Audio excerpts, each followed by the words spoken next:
हमारे दिमाग में एक सवाल उठा, वो ये है कि जैसे हम भगवान को याद करते हैं तो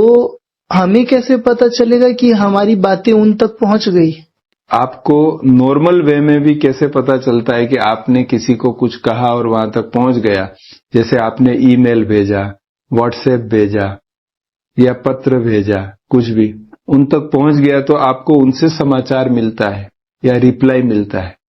तो ऐसे ही जब हम परमात्मा को पहचान कर परमात्मा को याद करते हैं और कोई बात उन तक पहुंचाते हैं, कोई मैसेज उन तक देते हैं जी, तब हमें इंट्यूजन के द्वारा वो वाइब्रेशंस टच होते हैं या हमारे सामने उससे संबंधित बातें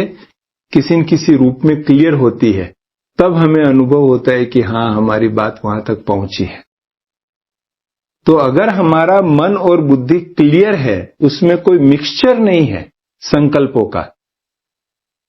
और हम क्लैरिटी के साथ परमात्मा के साथ कम्युनिकेशन करते हैं और अंदर गहरी दिल की भावना है और उस भावना के साथ कम्युनिकेशन करते हैं,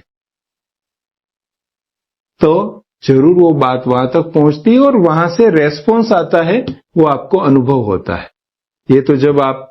राजयोग का अभ्यास करेंगे और उस अभ्यास के बाद आप जब इस प्रकार का कम्युनिकेशन करेंगे तब आपको पता चलेगा कि पिछले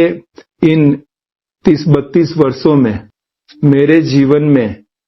कई बातें ऐसी हुई है कि जब हमें लगा कि कैसे निराकार परमात्मा स्वयं साकार में आके सारा कारोबार करता है, ये हमने अनुभव किया है। लेकिन थोड़ा इसके लिए एक अभ्यास की जरूरत होती है, पहचान के उसके साथ वो दिल का कम्युनिकेशन होता है तो हमें वो अनुभव होता है।